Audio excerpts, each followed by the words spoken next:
Hello മച്ചമാരെ, welcome back to Mallu explainer. കുറെ ദിവസം നിങ്ങളോട് സംസാരിക്കാത്തത് കൊണ്ട് തന്നെ എനിക്കെന്തോ വല്ലാത്തൊരു ബുദ്ധിമുട്ടായിരുന്നു കേട്ടോ. എന്തായാലും ഞാൻ തിരിച്ചു വന്നിരിക്കുകയാണ്. തിരിച്ചു വരുമ്പോൾ ചുമ്മാ ഒരു കഥയുമായിട്ടായിരിക്കില്ലല്ലോ ഞാൻ വരുന്നത്. നല്ലൊരു കിടിലൻ കഥയുമായിട്ട് തന്നെയാണ് വന്നിരിക്കുന്നത്. ഒരുപാട് പേർക്ക് ഭയങ്കര ഇഷ്ടമുള്ള സോംബി മൂവിയുടെ കഥ തന്നെയാണ്. പക്ഷേ ബാക്കി എല്ലാ സോംബി മൂവിയുടെ കഥകളെയും പോലെ ഒരു ക്ലീഷേ ആയിട്ടുള്ള ഒരു സ്റ്റോറി ഒന്നുമല്ല. കുറച്ച് വ്യത്യസ്തമാണ്. സോംബി മൂവികളിൽ നമ്മൾ അധികം കാണാത്ത എന്തോ ഒരു എലമെന്റ് ഈ ഒരു മൂവിയിലുണ്ട്. അപ്പൊ പിന്നെ കൂടുതലായിട്ടൊന്നും ഞാൻ പറയുന്നില്ല, നമുക്ക് നേരെ ഈ കഥയിലേക്ക് പോകാം. സിനിമയുടെ ആരംഭത്തിൽ വളരെ ശാന്തമായിട്ട് കുറച്ച് കുട്ടികൾ ഭയങ്കര സന്തോഷത്തോട് കൂടിയിട്ട് ഒരു കാർട്ടൂൺ അങ്ങനെ കണ്ടുകൊണ്ടിരിക്കുകയാണ്. പെട്ടെന്ന് കുട്ടികളെ ഭയപ്പെടുത്തുന്ന രീതിയിൽ വല്ലാത്തൊരു ശബ്ദം. ഒരു സ്ത്രീ ഉള്ളിലേക്ക് വന്നിട്ട് എല്ലാവരോടും രക്ഷപ്പെടാൻ പറയുന്നുണ്ട്. ആ സ്ത്രീ അവരുടെ മകനായിട്ടുള്ള ജിമ്മിയെ ആ കൂട്ടുന്ന കൂട്ടി പെട്ടെന്ന് തന്നെ പുറത്തേക്ക് പോകാൻ നോക്കുന്നുണ്ടെങ്കിലും രക്ഷപ്പെടാൻ കഴിഞ്ഞില്ല കേട്ടോ. അപ്പോഴേക്കും വളരെ ബ്രൂട്ടൽ ആയിട്ടുള്ള ഒരു കാര്യം അവിടെ നടക്കുകയാണ്. ഒരുപാടധികം ഇൻഫെക്റ്റഡ് ആയിട്ടുള്ള സോംബികൾ അവറ്റകൾ അങ്ങോട്ടേക്ക് പാഞ്ഞു വന്ന് ആ കുട്ടികളെയും ആ വീട്ടിലുണ്ടായിരുന്ന എല്ലാ സ്ത്രീകളെയും കൊന്ന് കൊലവിളിക്കുകയാണ്. എന്നാൽ അവിടെ നിന്നും ജിമ്മി എന്ന് പറഞ്ഞ ആ ഒരു പയ്യൻ മാത്രം രക്ഷപ്പെടുകയാണ്. അവൻ നേരെ ഓടുകയാണ് അവിടെ ഉണ്ടായിരുന്ന ഒരു ചർച്ചിലേക്ക്. കാരണം ആ ചർച്ചിൽ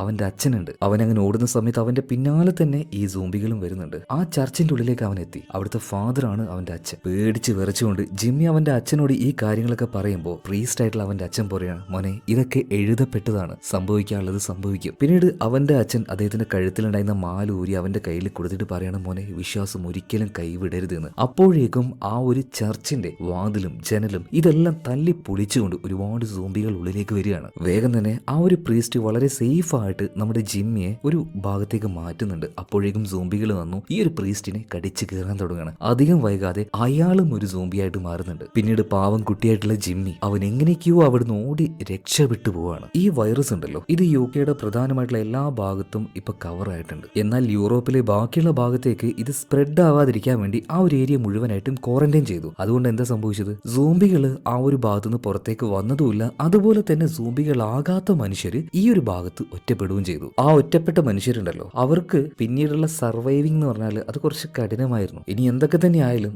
അതിജീവിച്ചല്ലേ മതിയാകൂ. അതിജീവിച്ചു. 28 വർഷങ്ങൾ കഴിഞ്ഞപ്പോ ഇപ്പൊ ഒറ്റപ്പെട്ട് നിൽക്കുന്ന ഒരു ദ്വീപ് നിങ്ങൾ കണ്ടോ? ഇന്നേ വരെ ആ ഒരു ദ്വീപിലേക്ക് ഒരു സോംബി എത്തിയിട്ടില്ല കേട്ടോ. കുറെ അധികം ആൾക്കാർ സോംബികളിൽ നിന്നെല്ലാം രക്ഷപ്പെട്ട് ഇവിടെ അതിജീവിക്കുന്നുണ്ട്. പഴയ കാലത്തെ ഒരു ജീവിതശൈലിയാണ്. കാരണം ഒരു ടെക്നോളജി ആയിട്ടൊന്നും അവരുടെ കയ്യിലില്ല. മൊബൈൽ ഫോൺ ഇല്ല, ഇന്റർനെറ്റ് ഇല്ല. ഇവർക്ക് ആവശ്യമായിട്ടുള്ള സാധനങ്ങൾ അവിടെ തന്നെ കൃഷി ചെയ്യും, മൃഗങ്ങളെ വളർത്തും, മീൻ പിടിക്കും. ഇതൊക്കെ തന്നെയാണ് ജീവിച്ചു പോകാനുള്ള മാർഗങ്ങൾ എന്ന് പറയുന്നത്. ഇതിനുശേഷം നമ്മുടെ കഥയുടെ ഹീറോയെ കാണിക്കുകയാണ്, ജിമ്മി. ജിമ്മിക്ക് ഒരു മകനുണ്ട്. ആളുടെ പേര് സ്പൈക്ക് എന്നാണ്. ഇന്ന് സ്പൈക്കിന്റെ ദിവസമാണ്. അതുകൊണ്ട് തന്നെ അവനെ നേരത്തെ വിളിച്ച് എഴുന്നേൽപ്പിച്ചു. സ്പൈക്കിന്റെ ദിവസം എന്ന് പറയാൻ ഒരു കാരണമുണ്ട്. എന്തായാലും ജിമ്മി മകനും കൂടെ ആ രാവിലത്തെ ഭക്ഷണമൊക്കെ കഴിച്ച് ഒരു ബാഗെല്ലാം പാക്ക് ചെയ്യാണ്. ഈ നേരത്ത് മുകളിൽ നിന്നും ജിമ്മിയുടെ ഭാര്യ, അതായത് സ്പൈക്കിന്റെ അമ്മയുടെ കരച്ചിൽ കേൾക്കുകയാണ്. അവന്റെ അമ്മയുടെ പേര് എല എന്നാണ്. എലയ്ക്ക് തലക്കുള്ളിൽ എന്തോ ഒരു അസുഖമുണ്ട്. എന്താണെന്ന് അറിയില്ല. വേദന സഹിക്കാൻ കഴിയാതാകുമ്പോൾ അവള് കരയും. അങ്ങനെ എലയുടെ അടുത്തേക്ക് ജിമ്മിയും സ്പൈക്കും കൂടെ ഇപ്പൊ പോവാണ് കേട്ടോ. അപ്പൊ സ്പൈക്കിനെ കണ്ടപാട് തന്നെ എലയ്ക്ക് കാര്യം മനസ്സിലായി. ജിമ്മി, നീ എന്റെ മകനെയും കൂട്ടിയിട്ട് അതിന് പോവുകയാണല്ലേ? വേണ്ട, ഈ പരിപാടി വേണ്ട, അവനതിനുള്ള പ്രായമായിട്ടില്ലടാ എന്നൊക്കെ കരഞ്ഞ് എല പറയുന്ന സമയത്ത് ജിമ്മി അവളെ സമാധാനിപ്പിക്കുകയാണ്. നീ പേടിക്കണ്ട, ഇവിടെ ഇരിക്കുക, ഞങ്ങൾ പോയിട്ട് വരാം. അങ്ങനെ ഇവർ രണ്ടുപേരും കൂടെ താഴേക്ക് ഇറങ്ങുകയാണ് കേട്ടോ. താഴെ തന്നെ നമ്മുടെ സ്പൈക്കിന്റെ മുത്തശ്ശനുണ്ടായിരുന്നു, സാം മുത്തശ്ശൻ. നല്ലൊരു അമ്പ് അവന് കൊടുക്കുകയാണ്. അതൊന്ന് പ്രയോഗിച്ചു നോക്കാൻ വേണ്ടി പറയുന്നുണ്ട്. അവൻ നന്നായിട്ട് തന്നെ അത് ഉപയോഗിക്കുകയാണ്. അവന് നന്നായിട്ട് ബലമുണ്ട് എന്നും സാമപ്പം പറയുന്നുണ്ട്. എന്തായാലും ആയുധങ്ങളുമായിട്ട് പുറത്തേക്ക് ഇറങ്ങാണ്. പുറത്തേക്ക് ഇറങ്ങിയപ്പോൾ എല്ലാവരും സ്പൈക്കിനോട് ആശംസ പറയാണ്. കാരണം എന്താണെന്നറിയോ, ഈ ദ്വീപിൽ ഒരു കുട്ടി വളർന്ന് ഏജ് ആയിട്ടുണ്ടെങ്കിൽ ഈ ദ്വീപ് വിട്ട് പുറത്തു പോയി സോംബികളെ വേട്ടയാടി ഇവരുടെ കഴിവ് തെളിയിക്കണം. അതായത് ഫസ്റ്റ് കില്ലെടുക്കണം. അങ്ങനെ ഫസ്റ്റ് കില്ലിന് നമ്മുടെ ജിമ്മി മകനായിട്ടുള്ള സ്പൈക്കിനെയും കൂട്ടി ഇപ്പൊ പോകാൻ നിൽക്കുകയാണ്. അപ്പൊ ഈ ഐലൻഡിന്റെ മെയിൻ ആയിട്ടുള്ള ഒരു ഗേറ്റ് ഉണ്ട്. ആ ഗേറ്റിൽ തന്നെ ഒരു ലേഡി ഉണ്ട്. ഈ ദ്വീപിലെ ലീഡർ എന്ന് വേണമെങ്കിൽ പറയാം. അവരുടെ പേരാണ് ജെന്നി. ഇപ്പൊ ജെന്നി നമ്മുടെ സ്പൈക്കിനോട് പറയണം, സ്പൈക്ക് നിയമങ്ങളൊക്കെ അറിയാലോ, ഒരു കുട്ടി അല്ലെങ്കിൽ ഒരാള് ഫസ്റ്റ് കില്ലിനായിട്ട് ഈ ഒരു ദ്വീപിൽ നിന്നും പുറത്തേക്ക് പോകുന്ന സമയത്ത് നിങ്ങൾ തന്നെ സ്വന്തം റിസ്ക് ഏറ്റെടുത്തോണം. ആരും നിങ്ങളെ രക്ഷിക്കാനായിട്ട് അങ്ങോട്ടേക്ക് വരില്ല. നിങ്ങൾ തന്നെ തിരിച്ചിങ്ങോട്ടേക്ക് വരണം. നിയമങ്ങളൊക്കെ നേരത്തെ അവന്റെ അച്ഛനായിട്ടുള്ള ജിമ്മി സ്പൈക്കിന് പറഞ്ഞു കൊടുത്തതുകൊണ്ട് തന്നെ നന്നായിട്ട് തന്നെ സ്പൈക്ക് അവരോട് സംസാരിക്കുകയാണ്. അങ്ങനെ ആ ഒരു ഗേറ്റ് തുറന്ന് ഇവർ പുറത്തേക്ക് പോവാണ്. എങ്ങനെയാണ് ഈ വെള്ളത്തിലൂടെ പുറത്തേക്ക് പോവുക എന്നല്ലേ, അതിനായിട്ട് കരയിലേക്ക് നാച്ചുറൽ ആയിട്ടുള്ള ഒരു പാലം തന്നെ അവിടെ ഉണ്ട്. എന്നാൽ ഈ പാലത്തിന് ഒരു പ്രശ്നമുണ്ട്. വേലിയിറക്ക സമയത്ത് മാത്രമേ ഈ പാലം ഇങ്ങനെ വെള്ളത്തിന്റെ മുകളിൽ വിസിബിൾ ആയിട്ടുണ്ടാവുള്ളൂ. നന്നായിട്ട് വേലിയേറ്റ് ഉണ്ടായി കഴിഞ്ഞാൽ വെള്ളം വന്ന് അവിടെ മുഴുവനായിട്ട് മൂടിപ്പോവും. നല്ല ഒഴുക്കായിരിക്കും. ഒരു കാരണവശാലും ഈ പാലത്തിലൂടെ ദ്വീപിൽ നിന്ന് പുറത്തേക്ക് പോവാനോ ആ പുറത്തു നിന്ന് കരയിൽ നിന്നും ഈ ദ്വീപിലേക്ക് വരാനോ പറ്റില്ല. അതായത് വെള്ളമില്ലാത്ത സമയത്ത് മാത്രമേ ഇതിലൂടെ പോകാൻ കഴിയുള്ളൂ. അങ്ങനെ ജിമ്മി സ്പൈക്കും കൂടെ ഈ ഒരു ദ്വീപിൽ നിന്നും മെയിൻ ലാൻഡ്, അതായത് കരയിലേക്ക് പോവാണ്. അങ്ങനെ നടന്ന് അവരങ്ങോട്ടേക്ക് എത്തി. സ്പൈക്ക് ആദ്യമായിട്ടാണ് ഈ കര കാണുന്നത്. കാണുന്നത്. വലിയ വലിയ ആൾക്കാർ ഇടയ്ക്കിടയ്ക്ക് ഇങ്ങോട്ടേക്ക് വരും. അവർക്ക് ആവശ്യമുള്ള സാധനം ഇവിടുന്ന് കളക്ട് ചെയ്ത് കൊണ്ടുപോകാൻ വേണ്ടിയിട്ട്. കുട്ടികളെ സാധാരണയായിട്ട് അങ്ങനെ കൂട്ടാറില്ല. അതിന്റെ കാരണം എന്താണെന്ന് പറയണ്ടല്ലോ. 28 വർഷമായിട്ട് സോംബികളായിട്ട് അലഞ്ഞു തിരിഞ്ഞു നടക്കുന്ന ഒരുപാട് സോംബികൾ ഇവിടെയുണ്ട്. എന്നാൽ എല്ലാം സാധാരണ സോംബികളല്ല കേട്ടോ. ഈ സോംബി വൈറസ് ഉള്ളിലേക്ക് പോയിട്ട് ശരീരത്തിൽ രൂപമാറ്റം വന്ന പലജാതി ഐറ്റാ ഉള്ളത്. അങ്ങനെ കുറച്ചധികം ദൂരം ജിമ്മിയും സ്പൈക്കും കൂടെ നടക്കുകയാണ് കേട്ടോ. ഒരു ഘട്ടത്തിൽ ജിമ്മിക്ക് മനസ്സിലായി ഇവിടെ ഒരുത്തൻ ഉണ്ട് എന്ന്, അതായത് ഒരു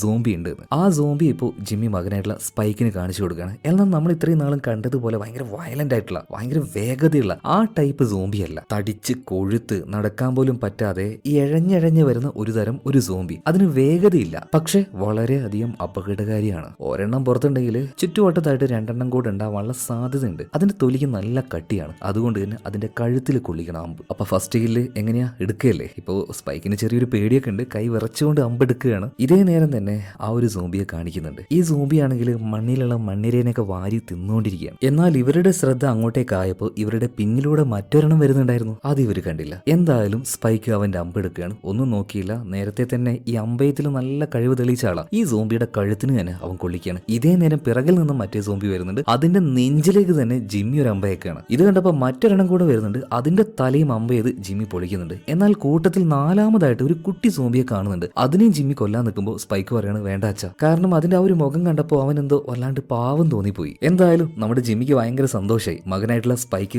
ഫസ്റ്റ് കില്ല് എടുത്തു കഴിഞ്ഞല്ലോ. അവന്റെ ആ ഒരു കഴിവ് തെളിയിച്ചു കഴിഞ്ഞല്ലോ. എന്തായാലും നാട്ടിൽ പോയിട്ട് ഇതെല്ലാവരോടും പറയണം. അങ്ങനെ ആ കാട്ടിലൂടെ വീണ്ടും അവർ നടക്കാൻ തുടങ്ങുകയാണ്. ഇനിയും വേട്ടയാടണം. അതുപോലെ തന്നെ ആവശ്യമുള്ള എന്തെങ്കിലുമൊക്കെ സാധനങ്ങൾ കളക്ട് ചെയ്യുകയും വേണം. മനുഷ്യന്റെ കൈകടത്തിൽ അധികം ഇല്ലാത്തത് കൊണ്ട് തന്നെ ആ ഒരു പ്രദേശം ഇപ്പോൾ ഭയങ്കര ബ്യൂട്ടിഫുൾ ആണ് കേട്ടോ. ഭയങ്കര ഗ്രീനിഷ് ആയിട്ട് അങ്ങനെ കിടക്കുകയാണ്. ആ സമയത്താണ് ഒരു കൂട്ടം മാനുകൾ അതിലൂടെ പായുന്നത് നമ്മുടെ സ്പൈക്ക് കാണുന്നത്. ആദ്യമായിട്ടാണ് അങ്ങനത്തെ ഒരു കാഴ്ച അവൻ കാണുന്നത് കേട്ടോ. ഇതേ നേരം തന്നെ ആളൊഴിഞ്ഞ കുറച്ചധികം വീടുകളും ജിമ്മ് കാണുന്നുണ്ട്. അങ്ങനെ രണ്ടുപേരും കൂടെ ആ ഒരു വീട്ടിന്റെ ഉള്ളിലേക്ക് പോയപ്പോൾ എന്തൊക്കെയോ ചില ശബ്ദങ്ങൾ ഇവർ രണ്ടുപേരും കേൾക്കുന്നുണ്ട്. അങ്ങോട്ടേക്ക് ചെന്ന് നോക്കുമ്പോൾ ഒരു മനുഷ്യനെ തലകീഴായി കെട്ടിത്തൂക്കിയിരിക്കുകയാണ്. പെട്ടെന്ന് അതിന്റെ അകത്ത് പച്ചയിറച്ചി കൊത്തിക്കൊണ്ടിരിക്കുന്ന ഒരു കാക്ക ഇവർക്ക് നേരെ പാറി വരികയാണ്. ഞെട്ടിപ്പോയി കേട്ടോ. എന്നാലും രണ്ടുപേരും കൂടെ അതിന്റെ ഉള്ളിലേക്ക് കയറുകയാണ്. അതായത് ഒരു മനുഷ്യനെ ദേഹത്ത് നിറയെ രക്തമാണ്, മുറിവാണ്, അയാളെ തല കീഴായിട്ട് കെട്ടിത്തൂക്കിയിരിക്കുകയാണ്. അപ്പോൾ അയാളെ അമ്പ് ചെയ്ത് കൊല്ലാൻ വേണ്ടി ജിമ്മി പറയുന്നുണ്ട്, അതായത് മകനായിട്ടുള്ള സ്പൈക്കിനോട്. കാരണം അധികം വൈകാതെ ഇതൊരു സോംബി ആയിട്ട് മാറും. എന്നാൽ അതിനെ കൊല്ലാനായിട്ട് നമ്മുടെ സ്പൈക്കിന് എന്തോ ഒരു പേടി പോലെ. ഈ നേരത്ത് കെട്ടിത്തൂക്കിയിട്ട് ആ ഒരു കയറുണ്ടല്ലോ അത് പൊട്ടിച്ച് ഈ സാധനം താഴേക്ക് വീഴാണ്. ജിമ്മി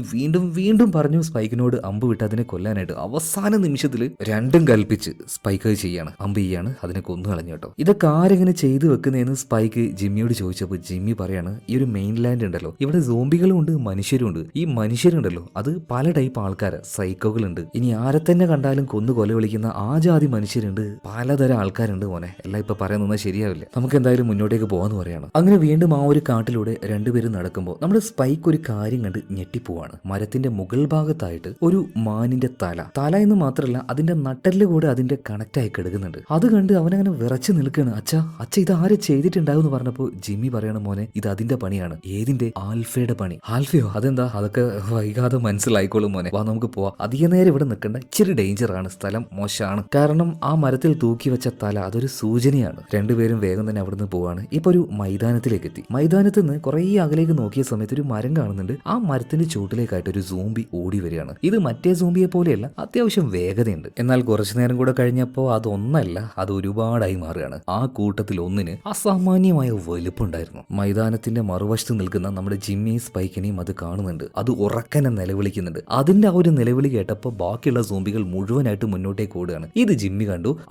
അതാണ് ആൽഫ. ഇനി നിന്നാ പണി കിട്ടും മോനെ, ഓട്ടിക്കോന്ന് പറയാണ്. രണ്ടുപേരും ഓടുന്നുണ്ട്. അതുപോലെ തന്നെ ഓരോ സ്ഥലത്ത് നിന്നിട്ട് പിറകാലെ വരുന്ന സോംബികളെ പ്രതിരോധിച്ചേ മതിയാവുള്ളൂ. എന്നാൽ ഭയം കാരണം സ്പൈക്കിന് അമ്പ് ചെയ്യാൻ കഴിയുന്നില്ല. എന്നിരുന്നാലും ജിമ്മി എങ്ങനെയൊക്കെയോ ഒരു 5-6 കൊന്നിട്ടുണ്ട് കേട്ടോ. രണ്ടുപേരും നേരത്തെ അവര് കയറിപ്പോയ ഒരു വീടുണ്ടായിരുന്നില്ലേ, ആ വീടിന്റെ ഉള്ളിലേക്ക് കൂടി കയറുകയാണ്. മാത്രമല്ല ആ വീടിനൊരു മച്ചുണ്ടായിരുന്നു, അതിന്റെ ഉള്ളിൽ കയറിയിട്ട് ഒളിക്കുകയാണ്. അതുകൊണ്ട് തന്നെ താഴെ വന്ന സോംബികൾക്ക് ഇവരെ കാണാൻ പറ്റുന്നില്ല. അവറ്റകൾ പോകുന്നത് വരെ ഇനി ഇവിടെ ഒളിച്ചിരിക്കല്ലാതെ വേറൊരു രക്ഷയില്ല. ഇതേ സമയത്ത് തന്നെ ഇവര് വന്ന ആ ഒരു ഐലൻഡ് ഉണ്ടല്ലോ, ദ്വീപുണ്ടല്ലോ, അവിടെ നമ്മുടെ സ്പൈക്കിനെ വരവേൽക്കാനായിട്ടുള്ള പാർട്ടിക്കുള്ള ഒരുക്കങ്ങൾ നടന്നുകൊണ്ടിരിക്കുക. കാരണം സ്പൈക്ക് ഫസ്റ്റ് കില്ല് എടുക്കാൻ പോയതല്ലേ, തിരിച്ചു വരുമ്പോൾ നന്നായിട്ട് തന്നെ അവന് സ്വീകരിക്കണേ. അതുപോലെ തന്നെ ജിമ്മി സ്പൈക്കിനെ നോക്കുകയാണെങ്കിൽ ഇനി രാത്രി ആകുന്നത് വരെ ആ ഒരു വീട്ടിന്റെ തട്ടിമ്പുറത്ത് അവരങ്ങനെ ഇരുന്നേ മതിയാവുള്ളൂ. അതിന്റെ ആ ഒരു ഓടിന്റെ ചെറിയ ഹോളിലൂടെ രണ്ടുപേരും പുറത്തേക്ക് നോക്കുന്നുണ്ട്. അങ്ങ് ദൂരെയായിട്ട് ആ ആൽഫയെ കാണുന്നുണ്ട്. ആൽഫ എന്ന് പറഞ്ഞാൽ സോംബികളുടെ കൂട്ടത്തിലെ വലിയവൻ. അങ്ങനെ സമയം മുന്നോട്ടേക്ക് പോകുന്നുണ്ട്. സന്ധ്യാനേരമായിട്ടും ആൽഫ ആ കുന്നിന്റെ മുകളിൽ നിന്ന് പോകുന്നില്ല. അവരിവരെ തന്നെ നോക്കി നിൽക്കുന്നുണ്ട്. അതായത് ജിമ്മി സ്പൈക്കും എവിടെ ഒളിച്ചെന്ന് അതിന് മനസ്സിലായിട്ടുണ്ട്. അതുപോലെ തന്നെ ജിമ്മി ഈ ആൽഫയെ കുറിച്ച് സ്പൈക്കിന് പറഞ്ഞു കൊടുക്കുകയാണ്.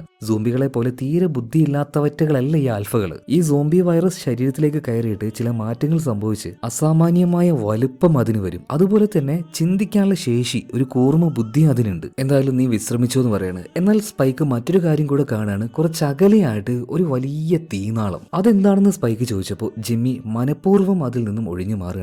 അതൊന്നുമില്ല, എനിക്കറിയില്ല എന്ന് പറഞ്ഞിട്ട് ഒഴിഞ്ഞു മാറുകയാണ്. പിന്നീട് സ്പൈക്ക് വിശ്രമിക്കുകയാണ്. ആ വിശ്രമത്തിൽ അവൻ പതിയെ ഉറങ്ങിപ്പോകുന്നുണ്ട്. ഉറങ്ങിപ്പോകുന്ന നേരത്ത് അവന്റെ അമ്മ അവനെ വിട്ട് പോകുന്നത് പോലെ ഒരു സ്വപ്നം കാണുകയാണ്. അതുപോലെ അവൻ നിൽക്കുന്ന ആ ഒരു സ്ഥലം മുഴുവനായിട്ട് ഇളക്കി മറിയാണ്. ആ നേരത്താണ് ഉറങ്ങിയ സ്പൈക്കിനെ ജിമ്മി വേഗം വിളിച്ച് എഴുന്നേൽപ്പിക്കുന്നത്. കാരണം ഇവർ നിൽക്കുന്ന ആ ഒരു വീട് ഇടിഞ്ഞു പൊളിഞ്ഞ് താഴേക്ക് വീഴാൻ പോവുക. അപ്പോഴേക്കും രണ്ടുപേരും അതിന്റെ പുറത്തേക്ക് ഇറങ്ങി നോക്കുമ്പോൾ എന്താ, ഒരു കൂട്ടം മാഞ്ഞ് അതിലൂടെ പാഞ്ഞുകൊണ്ടിരിക്കുകയാണ്. അപ്പൊ അതിന്റെ ആ ഒരു ഫോഴ്സിലാണ് വീടിളകി താഴേക്ക് വീണത്. ഇനി എന്തായാലും ഇവിടെ നിൽക്കുന്നത് വളരെ അപകടമാണ്. അപ്പൊ അതിനു മുന്നേ തന്നെ ജിമ്മി സ്പൈക്കും കൂടെ നേരെ അവരുടെ ആ ഒരു ദ്വീപിലേക്ക് ഓട്ടുകയാണ്. അങ്ങനെ അവർ ആ ഒരു ദ്വീപിന്റെ ഭാഗത്തെത്തി. പക്ഷെ പ്രശ്നം എന്താന്ന് വെച്ചാൽ ഇപ്പൊ വേലി ഇറക്കല്ല, വേലി ഏറ്റാണ്. എന്നാൽ അധികമൊന്നും വെള്ളം കയറിയിട്ടില്ല. പക്ഷെ ആ ഒരു പാലം കാണാൻ കഴിയുന്നില്ല. ഇവരുടെ മുട്ട് വരെ വെള്ളം ഉണ്ടാവും. അപ്പോൾ ഒരു ഏകദേശ ധാരണ വെച്ച് നമുക്കങ്ങ് നടക്കാൻ മോനെന്ന് സ്പൈക്കിനോട് ജിമ്മി പറയണം. മാത്രമല്ല പാലത്തിന്റെ ഓരോ ഭാഗത്തായിട്ട് ഓരോ ഫ്രെയിം കെട്ടി വെച്ചിട്ടുണ്ട്. അപ്പൊ ആ ഒരു ഫ്രെയിം നോക്കി അങ്ങ് നടന്നാൽ മതി. അങ്ങനെ നടക്കുന്ന സമയത്ത് ജിമ്മി സ്പൈക്കിനോട് പറയണം, മോനെ എന്തായാലും അടിച്ച് പൊളിച്ചടാ, നീ ഒരു ഫസ്റ്റ് കിൽ എടുത്തല്ലോ, അതും നല്ലൊരു ഒന്നാം തരം കിടിലൻ സോംബിയെ. പോരാത്തതിന് നീ ഒരു ആൽഫയെ കൂടെ നേരിട്ട് കണ്ടില്ലേ, നമുക്ക് അവിടെ ചെന്നിട്ട് കഥ പറഞ്ഞ് പൊളിക്കാൻ മോനെന്ന് പറഞ്ഞിട്ട് ഇവര് രണ്ടുപേരും നടന്ന് ഏകദേശം ആ പാലത്തിന്റെ നടുഭാഗത്തെത്താനായി. എന്നാൽ ഇവരറിയാത്തൊരു കാര്യം ഉണ്ടായിരുന്നു. ഇവര് കണ്ട ആ ഒരു ആൽഫ ഇവരുടെ പിന്നാലെ തന്നെ ഉണ്ടായിരുന്നു. അത് ഇവരെ പിടിക്കാതിരുന്നത് ഇവരെങ്ങോട്ടാ പോകുന്നതെന്ന് നോക്കാൻ വേണ്ടിയിട്ട്, അതറിയാൻ വേണ്ടിയിട്ടായിരുന്നു. അത് ഈ ആൽഫ മനസ്സിലാക്കി. സോ ഇവരുടെ പിന്നാലെ ആൽഫ പാഞ്ഞു വരികയാണ്. പാഞ്ഞു വരിക എന്ന് പറഞ്ഞാൽ ഇവർ പോയിക്കൊണ്ടിരിക്കുന്ന ആ ഒരു പാലുണ്ടല്ലോ, അതിന്റെ ആ ഒരു തുടക്ക ഭാഗത്ത് ആൽഫ എത്തിക്കഴിഞ്ഞു. ഇപ്പൊ ജിമ്മി നോക്കുമ്പോൾ എന്താ അവിടെ ഒരു വെള്ളത്തിന്റെ ശബ്ദം, ഒരു മിന്നായം പോലെ എന്തോ ഒന്ന് കാണുന്നുണ്ടല്ലോ. ദൈവമേ, നോക്കുമ്പോ ദാണ്ടേ വരുന്നു ആൽഫയെ കണ്ടപാട് തന്നെ ജിമ്മി ആകെ പേടിച്ചു പോവാണ്. സ്പൈക്കിനോട് ഓടാൻ പറഞ്ഞപ്പോ ഓടാൻ പോയിട്ട് നടക്കാൻ പോയിട്ട് നിൽക്കാൻ വരെ അവനെ കൊണ്ട് പറ്റുന്നില്ല. കാലും കൈയും വിറച്ചിട്ട് അവിടെ തന്നെ ഇരുന്ന് പോവാണ്. എന്നാൽ എങ്ങനെയൊക്കെയോ രണ്ടുപേരും കൂടെ ഓട്ടിപ്പാഞ്ഞ് ആ ഒരു ഗേറ്റിന്റെ അടുത്തേക്ക് എത്താനായിട്ടുണ്ട്. ഉറക്കനെ വിളിച്ച് പറയുന്നുണ്ട്, ആൽഫ വരുന്നുണ്ടേ. അപ്പോഴേക്കും ഗേറ്റിലുള്ള ആൾക്കാർ ഈ ആൽഫയ്ക്ക് നേരെ അമ്പ ചെയ്യാണ് കേട്ടോ. ഈ ആൽഫ എന്ന് പറഞ്ഞാൽ ഒരു മനുഷ്യന്റെ 2 ഇരട്ടി വലുപ്പം വരും. ഈ അമ്പ ഇത് വീണിട്ടൊന്നും ഇത് ചാവുന്നില്ല. അതിന്റെ ആ ഒരു ചോര കണ്ണും തലേക്കൊന്നും നോക്കിയ കണ്ടാൽ തന്നെ പേടിയാവും. ഇതേ നേരം തന്നെ അമ്പ് കൊണ്ട് ഈ ആൽഫ വീണെങ്കിലും വീണ്ടും ചാടി എഴുന്നേറ്റ് ഇവരുടെ പിന്നാലെ വരികയാണ്. ഇതേ നേരം ഗേറ്റ് കീപ്പർ ആയിട്ടുള്ള ജെന്നി വലിയൊരു അമ്പെടുത്ത് ഇതിന്റെ നെഞ്ചിലേക്ക് ഒരൊറ്റ വിടലാണ്. അതുകൊണ്ട് മാത്രം ജിമ്മിയും സ്പൈക്കും രക്ഷപ്പെട്ടു. ആ ഒരു ആൽഫയാണെങ്കിൽ അവിടെ നിലംപൊത്തി വീഴുകയാണ്. അങ്ങനെ ആ ഒരു ഗേറ്റ് തുറന്നു. രണ്ടുപേരും ഉള്ളിലേക്ക് വന്നു. ഉള്ളിൽ നല്ല കിടിലം പാർട്ടിയാണ്. ഫസ്റ്റ് കില്ലെടുത്ത് നമ്മുടെ സ്പൈക്ക് വന്നതല്ലോ. സോ അതിനെക്കുറിച്ച് നന്നായിട്ട് എന്നെ കാത്തി അടിച്ച് വിടുകയാണ് കേട്ടോ ജിമ്മി. എന്നാൽ ജിമ്മി ഇങ്ങനെ നുണ പറയുന്നത് സ്പൈക്കിന് അങ്ങ് ഇഷ്ടപ്പെടുന്നില്ല. ഞാൻ ചെയ്ത കാര്യം മാത്രം പറഞ്ഞാൽ പോരെ, ഉള്ളതും ഇല്ലാത്തതും എല്ലാം എന്തിനാ പറയുന്നത്. പാർട്ടിയിലേക്ക് അവനിങ്ങനെ വിളിക്കുന്ന സമയത്ത് എന്തോ സ്പൈക്കിന് വലിയ മൂടൊന്നുമില്ല. ഈ നേരത്തെ സ്പൈക്ക് വേറൊരു കാര്യം കാണുകയാണ്. അവന്റെ അച്ഛൻ ജിമ്മി ഒരു പെണ്ണുമായിട്ട് പുറത്തേക്ക് പോവാണ്. അവൻ പതിയെ ചെന്ന് നോക്കുമ്പോൾ ഈ റോസിയെ ജിമ്മി കിസ് ചെയ്തുകൊണ്ടിരിക്കുകയാണ്. സ്പൈക്കിന് അതൊട്ടും ഇഷ്ടമായില്ല. അവൻ നേരെ വീട്ടിലേക്ക് പോകണം കേട്ടോ. ആ സമയത്ത് മുത്തശ്ശൻ അവിടെ ഉണ്ടായിരുന്നു. അപ്പോൾ മുത്തശ്ശൻ ചോദിക്കുകയാണ്, സ്പൈക്കായി പോയിട്ട് എന്തൊക്കെയാ നീ കണ്ടത്, വിശേഷങ്ങളൊക്കെ പറയാന്ന് പറഞ്ഞപ്പോൾ സ്പൈക്ക് പറയണം, മുത്തശ്ശ എൻ്റെ അച്ഛൻ പറയുന്ന കാര്യമൊന്നും എനിക്ക് ഇഷ്ടമാവുന്നില്ല, വെറുതെ കുറെ തള്ളുകയാണ്, ഞാൻ അത് ചെയ്തു ഇത് ചെയ്തു എന്നൊക്കെ പറഞ്ഞിട്ട്. ഞാൻ അത്രയൊന്നും ചെയ്തിട്ടില്ല അപ്പൂപ്പ. ഇപ്പൊ ചിരിച്ചുകൊണ്ട് അവന്റെ അപ്പൂപ്പൻ സാമ് പറയണം, മോൻ അതൊക്കെ വിട്ടുകടാ, മോൻ എന്തൊക്കെയാ കണ്ടത്. അപ്പൊ സ്പൈക്ക് പറയാണ്, വലിയ സ്ഥലം, ഇതുവരെ കാണാത്ത നോക്കിയാ തീരാത്ത അത്രയും വലിയ സ്ഥലങ്ങൾ. പിന്നെ ഒരു ആൽഫയെ കണ്ടു. അതുപോലെ തന്നെ ഒരു ഭാഗത്തായിട്ട് ഒരു വലിയ തീനാളവും കണ്ടു. ഇത് കേട്ടപ്പോ ഈ അപ്പൂപ്പന്റെ മുഖം മാറുകയാണ്. തീനാളോ? ഏത് ഭാഗത്താ? കിഴക്ക് ഭാഗത്താണോ? അതെ അപ്പൂപ്പ, കിഴക്ക് ഭാഗത്തായിട്ട്. ഇത് കേട്ടപ്പോ ഈ അപ്പൂപ്പൻ പറയാണ്, അതുപോലെ അത് മറ്റവനാണ്, ഡോക്ടർ കെൽസൺ. ഡോക്ടർ കെൽസനോ? അതാരാണ് അപ്പൂപ്പ? ഒരു ഡോക്ടറാണ്, പണ്ട് എന്നെയൊക്കെ ചികിത്സിച്ചിട്ടുണ്ട്, നല്ല ഡോക്ടറാ, പക്ഷെ ഇപ്പൊ തല തിരിഞ്ഞ് എടുക്കാണ്. എന്താ അപ്പൂപ്പ, അച്ഛൻ എന്നോടൊന്നും പറഞ്ഞില്ല, എന്താ എന്നോടൊന്ന് വിശദമായിട്ട് പറഞ്ഞു പറഞ്ഞപ്പോ, ഓഹോ അങ്ങനെയാണോ, അച്ഛൻ നിന്നോട് ഇതൊന്നും പറഞ്ഞിട്ടില്ലെങ്കിൽ ആ കാര്യം നീ അറിയേണ്ട ആവശ്യമില്ല. നേരത്തെ എങ്ങനെയാണോ ജിമ്മി ഒഴിവായത് അതുപോലെ തന്നെ ഇപ്പോ അപ്പൂപ്പനായിട്ടുള്ള സാമും ആ കാര്യം പറയാൻ നിൽക്കുന്നതെന്ന് ഒഴിവാകുകയാണ്. എന്തായാലും സ്പൈക്ക് നേരെ പോയിട്ട് അമ്മയുടെ അടുത്ത് കിടക്കുകയാണ് കേട്ടോ. അമ്മയ്ക്ക് തീരെ വയ്യ. ഇപ്പൊ രാവിലെ എഴുന്നേൽക്കുമ്പോൾ തന്നെ തലയെല്ലാം പിടിച്ച് കരഞ്ഞുകൊണ്ട് എഴുന്നേൽക്കുന്നത്. അത് കണ്ട് സങ്കടത്തിൽ സ്പൈക്ക് നിൽക്കുമ്പോൾ അവന്റെ അമ്മ എല്ലാം പറയണം, മോനെ നീ കരയൊന്നും വേണ്ട, കുഴപ്പമൊന്നുമില്ല, അമ്മയ്ക്ക് ഒരു കുഴപ്പമില്ല. ഇതേ നേരം തന്നെ ജിമ്മി അങ്ങോട്ടേക്ക് വരികയാണ്. പാർട്ടി അടിപൊളിയായിരുന്നു, അടിച്ചു പൊളിച്ചു. അതുപോലെ തന്നെ സ്പൈക്ക്, നീ എവിടെയാണ് പോയത്, നിന്നെ കണ്ടില്ലല്ലോ എന്ന് ചോദിക്കുമ്പോൾ സ്പൈക്ക് വലിയ മൈൻഡൊന്നും ആക്കുന്നില്ല. എങ്ങനെ മൈൻഡാക്കുക, ഇന്നലെ രാത്രി മറ്റൊരു പെണ്ണിന്റെ കൂടെ കണ്ട അച്ഛനോട് അവന് വലിയ താല്പര്യം തോന്നുന്നു. പക്ഷെ ജിമ്മി ആളൊരു കിടിലനാണ് കേട്ടോ, ഒരു നല്ല അച്ഛനാണെന്ന് പറയാം. പക്ഷെ സ്പൈക്കിന് എന്തോ അച്ഛൻ ചെയ്യുന്ന ചില കാര്യങ്ങളൊന്നും അങ്ങോട്ട് ഇഷ്ടാവുന്നില്ല. പിന്നീട് ഭക്ഷണം കഴിക്കാനായിട്ട് ജിമ്മി സ്പൈക്കും കൂടെ താഴേക്ക് പോകുന്നുണ്ട്. അപ്പൊ സ്പൈക്ക് ചോദിക്കുന്നുണ്ട്, അച്ഛാ ഇന്നലെ കണ്ട ആ ഒരു തീനാളം അതെന്താണെന്ന് അപ്പൂപ്പൻ എന്നോട് പറഞ്ഞു, അത് ഡോക്ടറല്ലേ, ഡോക്ടർ കെൽസൺ അല്ലേ? അത് കേട്ടപ്പോൾ ജിമ്മി പറയണ, മോന് പറഞ്ഞല്ല ആ ഒരു കാര്യം. അല്ല അച്ഛാ, അതൊരു ഡോക്ടർ ആണെങ്കിൽ നമുക്ക് നമ്മുടെ അമ്മയെ അയാളൊന്ന് കൊണ്ടുപോയി കാണിച്ചൂടെ? അപ്പൊ ജിമ്മി പറയണ മോനെ, മോൻ വിചാരിക്കുന്ന പോലെ ഒരു ഡോക്ടർ അല്ല. അതിനെക്കുറിച്ച് ഞാൻ എങ്ങനെയാ പറയാ? ഒരു 15 വർഷം മുന്നേ അച്ഛനും അച്ഛൻ്റെ ഒരു കൂട്ടുകാരും പിന്നെ മോന്റെ അമ്മ, ഞങ്ങൾ 3 പേരും വേട്ടയാടാനായിട്ട് ആ ഒരു ഭാഗത്തേക്ക് പോയ സമയത്ത് അസാധാരണമായിട്ടുള്ള ഒരു ഗന്ധം, ഒരു ദുർഗന്ധം. ഞാൻ അങ്ങോട്ടേക്ക് ചെന്ന് നോക്കിയപ്പോൾ ഭയാനകരമായിട്ടുള്ള ഒരു കാര്യം കണ്ടു. ഞാനും നിന്റെ അമ്മയും ഞങ്ങളുടെ ഫ്രണ്ടൊക്കെ ആകെ പേടിച്ചു പോയി. ഒരു വലിയ ശവത്തിന്റെ കൂട്ടം. ആ കൂട്ടത്തിൽ ആണുങ്ങളും പെണ്ണുങ്ങളും എല്ലാവരും ഉണ്ടായിരുന്നു. അതിന്റെ ഒത്ത നടുക്കായിട്ട് വലിയൊരു തീനാളം. ആ ഒരു ഡോക്ടർ കിൽസൺ അവിടെ എന്താ ചെയ്യുന്നതെന്ന് ഞങ്ങൾക്ക് മനസ്സിലാവുന്നുണ്ടായിരുന്നില്ല. അയാൾ പിന്നീട് ഞങ്ങൾ നോക്കിയിട്ട് അങ്ങോട്ടേക്ക് വരാൻ പറഞ്ഞു. ഞങ്ങൾ 3 പേരും ആകെ പേടിച്ച് അവിടെ നോട്ടി. പിന്നെ ദാ ഇപ്പൊ വരെ 15 വർഷമായി ഞങ്ങൾ അങ്ങോട്ടേക്ക് പോയിട്ടേ ഇല്ല എന്ന് പറയണം. എന്നാൽ ഈ കാര്യമൊന്നും നമ്മുടെ സ്പൈക്ക് വിശ്വസിക്കുന്നില്ല. അച്ഛ വെറുതെ നുണ പറയണ്ട. എന്റെ അമ്മയെ നോക്കാൻ അച്ഛന് വലിയ താല്പര്യമൊന്നുമില്ല. ഇനിയിപ്പൊ അമ്മ പോയാലും ആ ഒരു പെണ്ണുണ്ടല്ലോ റോസി, അവളുടെ കൂടെ അച്ഛൻ ജീവിക്കുകയായിരിക്കുമല്ലോ. ഇത് പറഞ്ഞത് ജിമ്മിക്ക് ഇഷ്ടപ്പെട്ടില്ല. അറിയാതെ കൈ അവന്റെ മുഖത്ത് വീഴാണ്. അടിച്ചു കഴിഞ്ഞപ്പോഴാണ് ജിമ്മിക്ക് മനസ്സിലായത് വേണ്ടായിരുന്നു എന്ന്. സ്പൈക്ക് അപ്പൊ തന്നെ ഓടി മുകളിലേക്ക് പോണ്. കാരണം എല മുകളിൽ നിന്ന് കരയാണ്. കരയാന്ന് പറഞ്ഞാൽ തലയ്ക്ക് അങ്ങനെ പൊട്ടിപ്പിടിച്ച് കരയാണ്. പാവം എലയ്ക്ക് തലയ്ക്ക് അത്രയ്ക്ക് വേദന ഉണ്ടായിട്ടുണ്ടാവും. എന്താ കാര്യം ചോദിച്ചിട്ട് ജിമ്മി അങ്ങോട്ടേക്ക് വരുന്നുണ്ട്. എന്നാൽ ജിമ്മിയെ അങ്ങോട്ടേക്ക് അടുപ്പിക്കുന്നില്ല സ്പൈക്ക്. നിങ്ങൾ ഇവിടെ നിൽക്കണ്ട, എന്റെ അമ്മയുടെ കാര്യം ഞാൻ നോക്കിക്കോളാം എന്ന് പറഞ്ഞിട്ട് ജിമ്മി ഇപ്പോ സ്പൈക്ക് പുറത്താക്കുകയാണ് കേട്ടോ. ജിമ്മിക്ക് എന്താ ഇത് സഹിക്കാൻ പറ്റിയില്ല. ഇവനെന്താ ഇങ്ങനെയൊക്കെ പെരുമാറുന്നത്? ഭയങ്കര ദേഷ്യത്തില് ജിമ്മി അവിടുന്ന് പോവുകയാണ് കേട്ടോ. എന്നാൽ ഇതിന് ശേഷം സ്പൈക്ക് അവന്റെ മനസ്സിൽ എന്തൊക്കെയോ ചില കാര്യങ്ങൾ കണക്ക് കൂട്ടി വെച്ചിട്ടുണ്ടായിരുന്നു. അപ്പൊ അവന്റെ പ്ലാൻ അനുസരിച്ച് അവന്റെ അമ്മ എലയെ ഒരു ഭാഗത്തേക്ക് കൊണ്ടുവരുത്തുകയാണ്. അതായത് അമ്മയും കൂട്ടി ആ ഒരു ഡോക്ടർ കിൽസിന്റെ അടുത്തേക്ക് പോകണം. മെയിൻ ഗേറ്റിന്റെ അടുത്തേക്ക് പോയിട്ട് ഇത് പറഞ്ഞാൽ എന്തായാലും അവർ ആ ഒരു ഗേറ്റ് തുറക്കില്ല. അപ്പൊ അതിന് പകരമായിട്ട് സ്പൈക്ക് അവിടെ ഉണ്ടായിരുന്ന ഒരു പഴയ ചെറിയൊരു വീടിന് തീ വെക്കുകയാണ്. എന്നിട്ട് ഗേറ്റ് കീപ്പറോട് ഓടി അങ്ങോട്ടേക്ക് പോകും, അവിടെ തീ പിടിച്ചു, ഗേറ്റിലെ കാര്യം ഞാൻ നോക്കിക്കോളാം എന്നിട്ട് ഇയാൾ അങ്ങോട്ടേക്ക് വിടാണ്. എന്നിട്ട് ഗേറ്റ് തുറന്ന് ഒരു ഭാഗത്ത് അവൻ അമ്മ ഇരുത്തിയിരുന്നല്ലോ, അമ്മയും കൂട്ടിയിട്ട് അവൻ നേരെ ആ ഒരു പാലത്തിലൂടെ ഈ ഒരു ദ്വീപ് വിട്ട് പുറത്തേക്ക് വരികയാണ്. ഒരിക്കലും ചെയ്യാൻ പാടില്ലായിരുന്നു അവൻ ഈ ഒരു കാര്യം. എന്നാൽ വലിയ ബോധമൊന്നും ഇല്ലാതെ നമ്മുടെ സ്പൈക്കിന്റെ കൂടെ എല അങ്ങനെ വരുന്നുണ്ട് കേട്ടോ. കുറച്ച് ദൂരം എത്തിയപ്പോഴാണ് എല ചോദിക്കുന്നത്, അല്ല മോനെ, ഇത് നമ്മുടെ ദ്വീപൊന്നും അല്ലല്ലോ, ഇത് മെയിൻലാൻഡ് അല്ലേ? ഇപ്പോഴാണ് എലയ്ക്ക് ബോധം വന്നത്. അവൾക്ക് ചില കാര്യങ്ങളൊന്നും ഇപ്പൊ ഓർമ്മയില്ല. ഇപ്പൊ എന്തെങ്കിലും ചെയ്തു കഴിഞ്ഞാൽ ചിലപ്പോൾ ഒരു 10 മിനിറ്റ് കഴിഞ്ഞാൽ അതങ്ങോട്ട് മറന്നുപോകും. അതുപോലെ തന്നെ ഇപ്പൊ മെയിൻലാൻഡിലെത്തി അതിങ്ങനെ കണ്ടപ്പോൾ മോനെ, ഇത് നമ്മുടെ ദ്വീപല്ല, മെയിൻലാൻഡ് അല്ലേ, അച്ഛനില്ലാതെ ഇവിടെ നിൽക്കണ്ട, വാ നമുക്ക് പോവാന്നൊക്കെ പറയാണ്. എന്നാൽ സ്പൈക്ക് പറയണ്, അമ്മേ അച്ഛൻ ഇവിടെ ഇല്ല, നമുക്ക് തൽക്കാലം മുന്നോട്ടേക്ക് പോകാം, എനിക്കൊരു ഡോക്ടറെ അറിയാം, അമ്മയ്ക്ക് കാര്യമായിട്ട് എന്തോ ഒരു അസുഖമുണ്ട്, നമുക്ക് ഡോക്ടറെ കാണിക്കണ്ടേ, പഴയതുപോലെ തന്നെ അമ്മയ്ക്ക് നല്ല ആരോഗ്യമൊക്കെ വരണ്ടേ. അപ്പൊ അങ്ങനെ പറഞ്ഞതായപ്പോ എല്ലാം അവന്റെ കൂടെ പോകാൻ സമ്മതിക്കുകയാണ്. കുറെ നേരം നടന്നു. അപ്പൊ ഒരു പഴയ ബിൽഡിംഗ് ആണ്. ഇന്ന് രാത്രി നമുക്ക് ഇവിടെ കിടക്കാന്ന് പറയാണ്. അങ്ങനെ അമ്മയും മോനും കൂടെ ആ ഒരു പഴയ ബിൽഡിംഗിൽ കിടക്കാണ് കേട്ടോ. കിടക്കുന്ന സമയത്ത് നമ്മുടെ എല സ്പൈക്കിനോട് ഒരുപാട് തമാശകളൊക്കെ പറയുന്നുണ്ട്. സ്പൈക്കിന് അമ്മ എന്ന് പറഞ്ഞാൽ അത്രയും ജീവനാണ്. അത് പിന്നെ ഏത് മക്കൾക്കാടോ അമ്മ ഇഷ്ടമില്ലാത്തല്ലേ. അങ്ങനെ ഓരോ തമാശകളൊക്കെ പറഞ്ഞ് കിടക്കാൻ നേരത്ത് എന്നാ ഉറങ്ങില്ലെന്ന് ചോദിച്ചപ്പോൾ എലയോട്, അതായത് അമ്മയോട് സ്പൈക്ക് പറയണം, ഞാൻ ഉറങ്ങുന്നില്ല, അമ്മ ഉറങ്ങിക്കോ, ഞാൻ അപ്പുറത്ത് പോയിട്ട് കാവലിരിക്കാന്ന് പറയണം. വേണ്ട മോനെ, ഉറങ്ങാന്നൊക്കെ വിളിക്കുമ്പോൾ അവൻ പോകുന്നില്ല. കുറച്ച് അപ്പുറത്ത് പോയിട്ട് സ്പൈക്ക് അമ്മയ്ക്ക് കാവലായിട്ട് അങ്ങനെ ഇരിക്കുകയാണ് കേട്ടോ, ഉറങ്ങാതിരിക്കുകയാണ്. പക്ഷേ കൊച്ചുകുട്ടിയല്ലേ, എത്ര നേരം അങ്ങനെ ഇരിക്കും. കുറെ നേരം കഴിഞ്ഞപ്പോൾ അവൻ ഉറങ്ങിപ്പോവാണ്. അവൻ ഉറങ്ങിപ്പോയപ്പോ ആ ഇഴഞ്ഞു വരുന്ന സോംബി ഉണ്ടല്ലോ, അത് പതിയെ അവന്റെ അടുത്തേക്ക് അങ്ങനെ ഇഴഞ്ഞു വരുന്നുണ്ട്. അവനത് അറിയുന്നില്ല. ഇഴഞ്ഞു വരിക മാത്രല്ല, അത് അവന്റെ മേത്ത് എത്തിക്കഴിഞ്ഞു. അവന്റെ മുഖത്ത്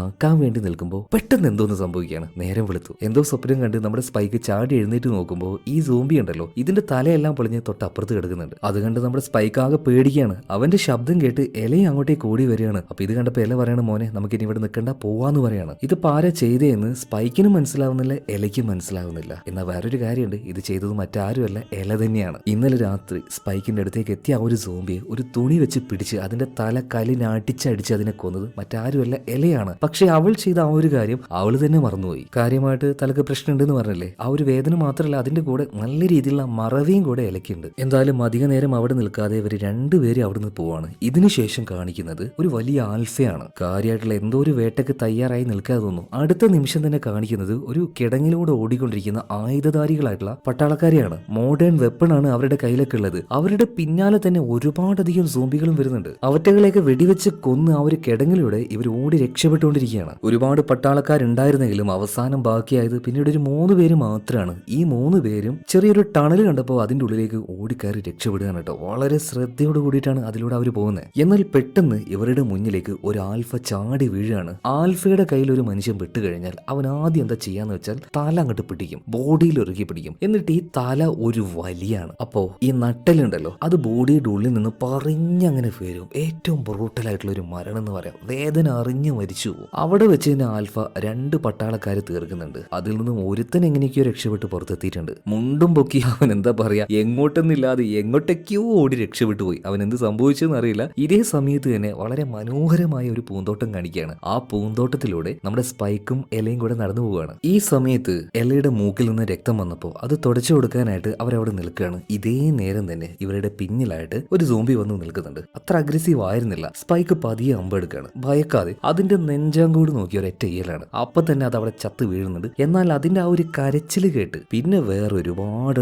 ഓടി വരികയാണ്. സ്പൈക്ക് മേലെ ഒന്നും നോക്കിയില്ല, ഓടി രക്ഷപ്പെടുകയാണ്. അവിടെ കണ്ട ഒരു ചെറിയ ഗ്യാസ് സ്റ്റേഷനാ തോന്നുന്നു. അതിന്റെ ആ ഒരു വാതിൽ തുറന്ന് ഉള്ളിലേക്ക് കയറാൻ നിൽക്കുമ്പോൾ ഒരു വല്ലാത്തൊരു ഗന്ധം, ഗ്യാസ് ലീക്കായിട്ടുണ്ട്. ഉള്ളിലേക്ക് കയറാനേ പറ്റുന്നില്ല. എന്നാൽ ഉള്ളിലേക്ക് കയറാതെ ഒരു രക്ഷയില്ല. രണ്ടുപേരും ഉള്ളിലേക്ക് കയറുകയാണ്. പിന്നാലെ തന്നെ ഈ സോംബികളും. ഇവരെങ്ങനെയൊക്കെയോ ഇതിന്റെ താഴ്ഭാഗത്തേക്കൊക്കെ നിന്ന് ചുമക്കാതെ രക്ഷപ്പെടുന്നുണ്ട്. എന്നാൽ സോംബികൾ നിൽക്കുകയല്ലേ, മുകൾ ഭാഗത്താണ് ഇതിങ്ങനെ കെട്ടിക്കിടക്കുന്നത്. ഇവറ്റകൾ ഇത് ശ്വസിക്കുമ്പോൾ കിടന്ന് പെടയാണ്. എന്നാൽ ചെറിയ രീതിയിൽ സ്പൈക്കിനും മെലയ്ക്കും തീരെ പറ്റുന്നില്ല കേട്ടോ. അവരവിടെ കുഴഞ്ഞ് വീഴാൻ നിൽക്കുന്ന നേരത്ത് പെട്ടെന്ന് മുകളിൽ നിന്ന് ഒരു മൂടി ഓപ്പൺ ആയിട്ട് ഒരു പട്ടാളക്കാരി ഉറക്കനെ വിളിച്ച് പറയണത് നിലത്ത് കിടക്കുന്നത്. അപ്പൊ തന്നെ സ്പൈക്കും മെലയും നിലത്ത് കിടക്കാണ്. ഈ പട്ടാളക്കാരൻ പിന്നീട് ഗൺ ഉപയോഗിച്ച് ഈ സോംബിയിൽ ഒന്നിനെ ഷൂട്ട് ചെയ്യാണ്. ഷൂട്ട് ചെയ്യുമ്പോൾ സ്പാർക്ക് വരുമല്ലോ. ആ സ്പാർക്ക് തട്ടി ഈ ഒരു ഗ്യാസിന് തീ പിടിക്കുകയാണ്. മുകൾ ഭാഗത്താണ് ഗ്യാസ്. ആ മുകൾ ഭാഗം മുഴുവൻ തീ പിടിക്കുകയാണ്. അതിൽ ഈ ഒരു സോംബികൾക്കും ദേഹത്ത് തീ തട്ടി. എന്നാൽ എങ്ങനെയൊക്കെയോ നമ്മുടെ സ്പൈക്കും മെലയും കൂടെ അതിൽ നിന്ന് പുറത്തേക്ക് രക്ഷപ്പെട്ട് വരികയാണ്. 10-28 വർഷമായിട്ട് ഇതിന്റെ ഉള്ളിൽ ആ ഒരു ഗ്യാസ് കെട്ടിക്കിടക്കുകയായിരുന്നു. ഭാഗ്യത്തിന് ആ ഒരു പട്ടാളക്കാരൻ ഉള്ളത് കൊണ്ട് ഈ അവര് രക്ഷപ്പെട്ടു. ഇപ്പൊ ഇവരുടെ അടുത്തേക്ക് ആ ഒരു പട്ടാളക്കാരൻ വരുന്നുണ്ട്. അതുപോലെ തന്നെ ഇലയാണെങ്കിൽ ചുമച്ച് ഛർദ്ദിക്കുകയാണ്. ആ പട്ടാളക്കാരൻ മറ്റാരുമല്ല, നേരത്തെ ആൽഫയുടെ കയ്യിൽ നിന്ന് രക്ഷപ്പെട്ട് ഒരേ ഒരു പട്ടാളക്കാരൻ ഉണ്ടായില്ലേ, അയാൾ തന്നെ. സ്പൈക്ക് ഇപ്പോൾ അവനെ പരിചയപ്പെടുത്തി കൊടുക്കുകയാണ്. അതുപോലെ തന്നെ നിങ്ങളുടെ പേരെന്താ ചോദിച്ചപ്പോൾ ഒരു ചെറിയ ചെക്കനാണ്, എറിക്കുന്ന അവന്റെ പേര്. ഇവിടുന്ന് രക്ഷപ്പെടാൻ വല്ല വഴിയുണ്ടോ എന്ന് സ്പൈക്കിനോട് ചോദിക്കുമ്പോൾ അവനൊന്നും അറിയില്ല.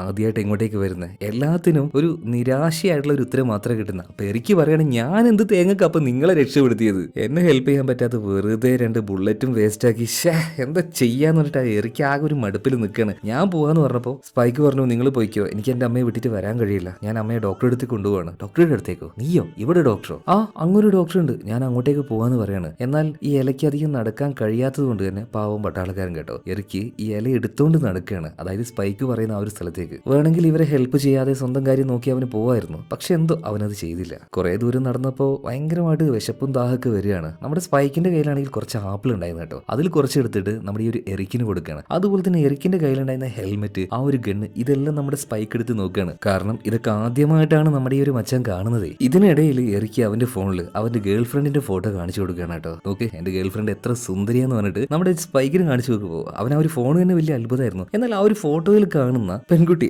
അവളെന്തോ മോഡേൺ ആയിട്ട് ഈ ചുണ്ടൊക്കെ വലുതാക്കി വെച്ചിട്ടുണ്ട്. ഇത് കണ്ടപ്പോൾ സ്പൈക്ക് അയ്യേന്ന് പറയാണ്. ഇതുപോലൊരു പെൺകുട്ടി ഞങ്ങളുടെ നാട്ടിലുമുണ്ട്. അതായത് ഈ ജെല്ലി ഫിഷിലൊക്കെ തട്ടിക്കഴിഞ്ഞാൽ അവൾക്ക് ഭയങ്കര അലർജിയാ. അപ്പൊ അവളുടെ മുഖം ഇതുപോലെ ആകും. ഈ പെണ്ണാണോ നിന്റെ പെണ്ണ്? ഇവൾ അത്ര സുന്ദരിയൊന്നുമല്ല എന്ന് പറഞ്ഞപ്പോൾ എറിക്കിന് എന്തോ പോലെ ആകുകയാണ്.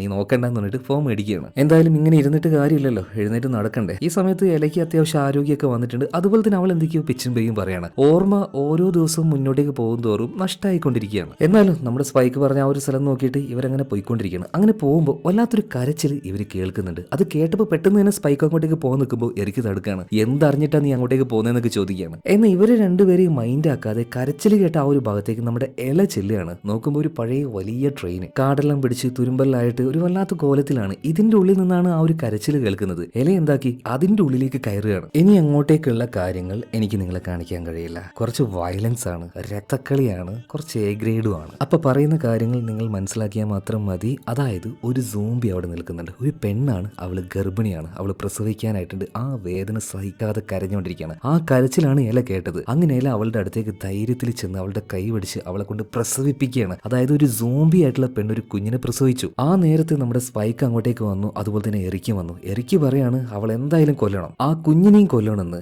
എന്നാൽ ആ ഒരു കുഞ്ഞിനെ പ്രസവിച്ച് കഴിഞ്ഞ പാട് തന്നെ ഈ പെണ്ണിന്റെ സ്വഭാവം മാറുകയാണ്. സോംബി അല്ലേ, വയലന്റ് ആയിട്ട് വരികയാണ്. അപ്പൊ തന്നെ എറിക്ക് അതിനെ വെടിവെച്ച് കൊന്നു. ആ കുഞ്ഞിനെയും കൊല്ലണം എന്ന് പറയുന്നുണ്ട്. എന്നാൽ സ്പൈക്കും ഇലയും പറയുന്നുണ്ട് അതൊരു കുഞ്ഞാണ്, അതിന് രോഗബാധ ഉണ്ടായിട്ടില്ല, അതിനെ കൊല്ലാൻ പറ്റില്ല എന്ന് പറയാണ്. എന്നാൽ എറിക്ക് ഭയങ്കര ദേഷ്യത്തിന് അതിനെ കൊല്ല് പറയണേ. എന്നാൽ പെട്ടെന്ന് മുകളിൽ നിന്നൊരു കൈ വന്ന് എറിക്കിനെ മുകളിലേക്ക് വലിച്ചെടുക്കുകയാണ്. എറിക്കിന്റെ കരച്ചിലാണ് കേൾക്കുന്നത്. പിന്നീടുണ്ട് കാട്ടുപോത്തിനെ പോലെ ഒരു സാധനം താഴേക്ക് ചാടി ഇറങ്ങുന്നു. മറ്റൊരു ആൽഫ. എറിക്കിന്റെ തലയും അതുപോലെ തന്നെ നട്ടെല്ലും അവന്റെ കയ്യിലുണ്ടായിരുന്നു. അപ്പൊ തന്നെ സ്പൈക്ക് ഇലയോട് അമ്മയോട് പറയുന്നുണ്ട് കുഞ്ഞിനെ എടുത്ത് ഓടിക്കോ, ആൽഫയാണത്. ആ ട്രെയിനിന്റെ ഉള്ളിലൂടെ അവർ ഓടുന്നുണ്ട്. ഓടുന്ന വഴിക്ക് നമ്മുടെ സ്പൈക്ക് കയ്യിലുള്ള അമ്പക്കെടുത്ത് അതിന്റെ നെഞ്ചിലേക്ക് കൊടുക്കുന്നുണ്ടെങ്കിലും സാധനം താഴെ വീഴുന്നില്ല. അത്രയ്ക്കും പവർ അതിന്. അങ്ങനെ ആ ഒരു ട്രെയിൻ വിട്ട് രണ്ടുപേരും പുറത്തേക്ക് ഇറങ്ങി. സ്പൈക്ക് ആണെങ്കിൽ ആ ഒരു ആൽഫയെ അവന്റെ അടുത്തേക്ക് വിളിച്ചു വരുത്തുകയാണ്. കാരണം അമ്മയ്ക്ക് അധികം വേഗത്തിൽ ഓടാൻ കഴിയില്ലേ. ഏകദേശം ആ ഒരു ആൽഫയുടെ കയ്യിൽ അവന് പെട്ടു എന്ന ആ ഒരു സമയമായപ്പോ പെട്ടെന്ന് ഈ ആൽഫയുടെ ദേഹത്ത് എന്തോ നോക്കുമെന്ന് കയറുകയാണ്. അവിടെ തന്നെ അങ്ങോട്ട് സ്റ്റെക്കായി ആനങ്ങാൻ പറ്റാതെ നിൽക്കുകയാണ്. ഒരു മൊട്ടയായിട്ടുള്ള കുറച്ച് പ്രായമായിട്ടുള്ള ഒരാൾ അങ്ങോട്ടേക്ക് വരുന്നുണ്ട്. നല്ല മരുന്നാ, പെട്ടെന്ന് എഫക്ട് ചെയ്യുന്നു പറഞ്ഞിട്ട് ഈ ഈ സാധനത്തിന്റെ കയ്യിൽ നിന്ന് ആ തലയോട്ടി പിടിച്ചു വാങ്ങാണ് മോനെ, ഇത് നിനക്ക് വേണ്ടാന്ന് പറയാണ്. ഈ സമയത്ത് ചെറിയൊരു സംശയം തോന്നിയ സ്പൈക്ക് ചോദിക്കുകയാണ്,